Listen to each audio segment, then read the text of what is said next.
Hi, it's your girl Amy. Bear with me because the lighting here is absolute bollocks. Which brings me on to what I want to talk to you about today. Yay, sort of thematic. So, the trans experience in the UK. What is it like to be transgender in Britain?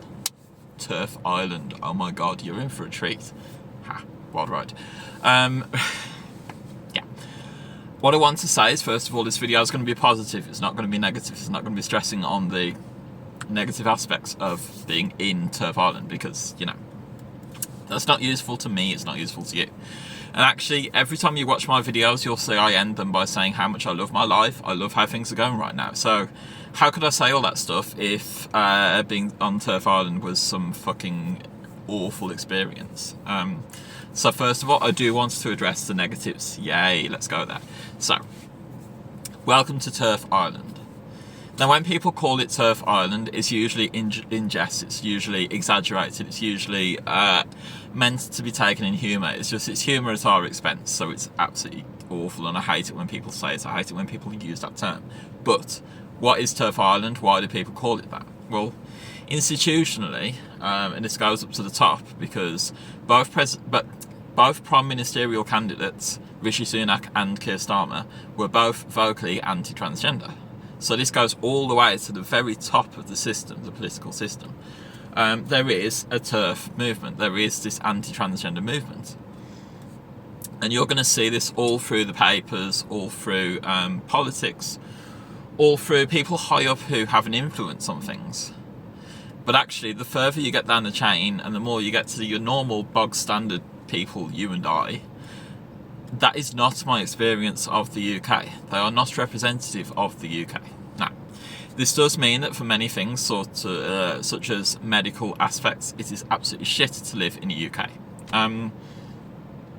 I've been trying on and off to get onto NHS transgender care since I was 18. I haven't really tried properly until maybe, I think it was 4.5 years ago, when I joined the waiting list for Nottingham Clinic. I've been offered an appointment next month. Yay. Even when I get this appointment, the next one will probably be in 18 months' time. And actually what they've told me is they're not willing to accept anything I've had done privately. So I can't even go in and say, oh, I've got a vagina now, I've got tits now. I am, you know, I have a traditionally female body now. They're not going to accept anything. I've got to start from scratch. I've got to get a diagnosis of being transgender with them.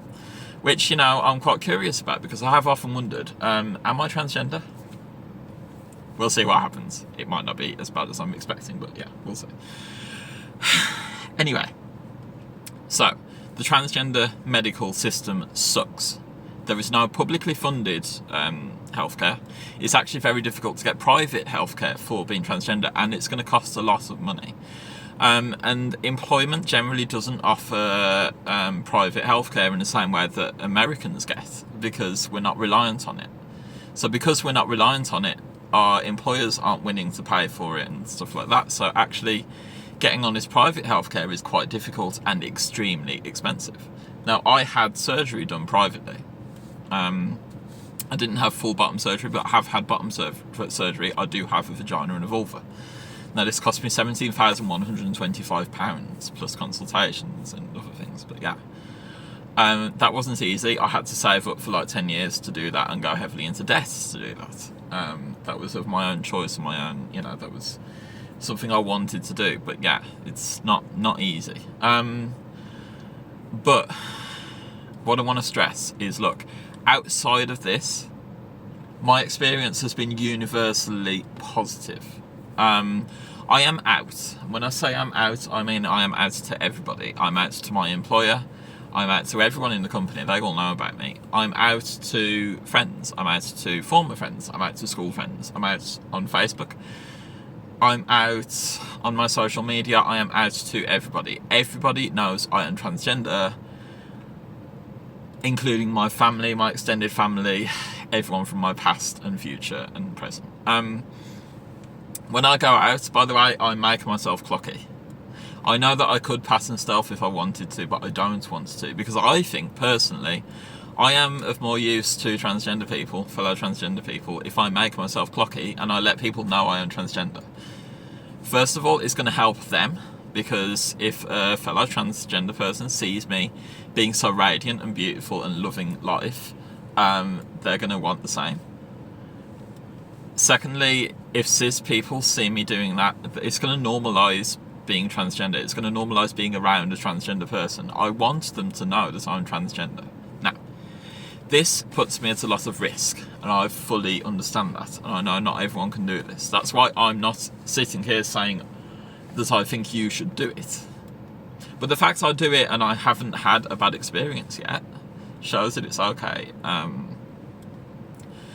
I am careful about what I do. You know, I'm not going to go on nights out in the gay village on my own at 4 o'clock in the morning. That's, you know, I have to tailor what I do to being transgender, because some things are dangerous and would not be perhaps sensible.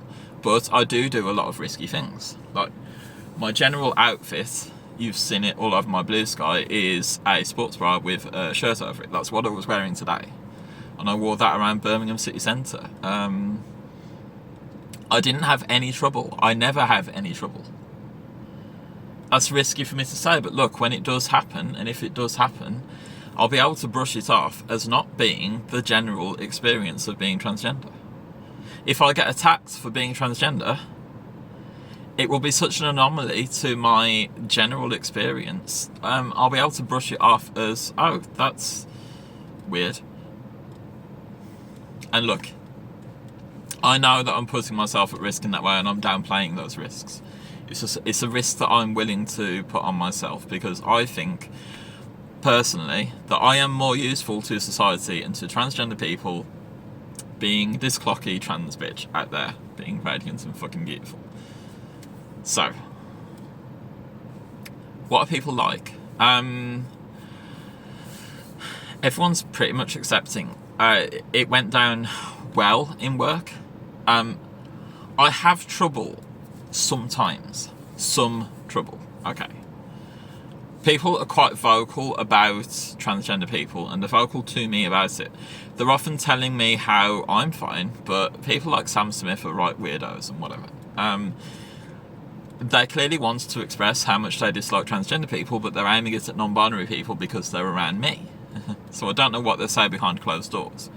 Look, that's not important to me. People are allowed to have opinions, and people are allowed to, you know, as long as they keep it to themselves. And they seem to be trying to tailor it to be civil around me, so they're not saying these bad things necessarily to me. Some of them do. I have the table talk quite often, and I call it the table talk because it's so cliched. What if I identify as a table? What if I want to be a table today? Just brush it off. It's fucking stupid. It's just childish. But when I say all these things about my workplace, and I say them quite a lot because a lot of this stuff comes through, I'm talking about maybe 5 people out of hundreds of people, hundreds of colleagues. It's not representative of my workplace. And actually I have the full support of my managers, the full support of most of the people around me. Now, okay, we serve 10,000 paying customers a day, and generally they misgender me all the time. I am pretty much universally misgendered. I don't think this is a case of transphobia. I think this is just a case of being so unworldly that they don't understand, that they don't know what is going on. And again, I wear she, her on my badge. I wear an LGBT heart on my badge, which is telling people I'm transgender. So if they wanted to misgender me, they can, and probably do. But look, it's quite rare that I'm gendered correctly. That kind of sucks. And there are all these microaggressions based around this, like the tuts, the jeers, the chuckles, the snorts, whatever, from kids and stuff. These are things that I blank out of my mind and out of my life. They're not things I want to dwell on, because if I did, then yeah, the trans experience in the UK is fucking shit. There's so many reasons why I should ignore them, though. I'm not saying you should, but I should and do ignore them. I may be wrong. I may be misinterpreting their social cues. I may be mishearing them. I may be misunderstanding what they're doing. Secondly, they may have made a mistake. Okay, I look like a bloke, that's fine. if you get it wrong, that's on you. And actually, I'll try and laugh this off because it's quite humorous to me that they can't tell that I'm presenting as female. Thirdly, I am non-binary. So not recognising me as female is probably correct in a lot of circumstances. It's fine. But fourthly, it's just, look, it's not important. Like I say, if I did dwell on these things, my life would be shit. Because I blank them from my mind and pretend they're not even happening, my life is great. You do you, but I'll do me, and this is what I do. So yeah. Basically, in summary, universally, my experience of the UK is, right, professionally, legally, and institutionally, shit. Fucking awful. It's Turf Island, whatever. Socially, and amongst friends, amongst other trans people, amongst, most people that I experience in life, my experience is great. And I love being transgender. I love being openly transgender. If I could go back and tell 18-year-old me, who was on the brink of coming out, socially transitioned in uni, but went back in the closet, if I could tell her it's all going to be okay and you're going to be this radiant, beautiful person, I would come out there and then I would be out and open and proud and tell the world. And I would have had a much better life. I'm quite sad about that, really. I love my life right now and I love what I do, and when I go out wearing a dress I'm fucking radiant and I love it. So yeah. Institutionally, shit. Socially, awesome. The UK is amazing. The people in the UK are generally amazing. I love being transgender.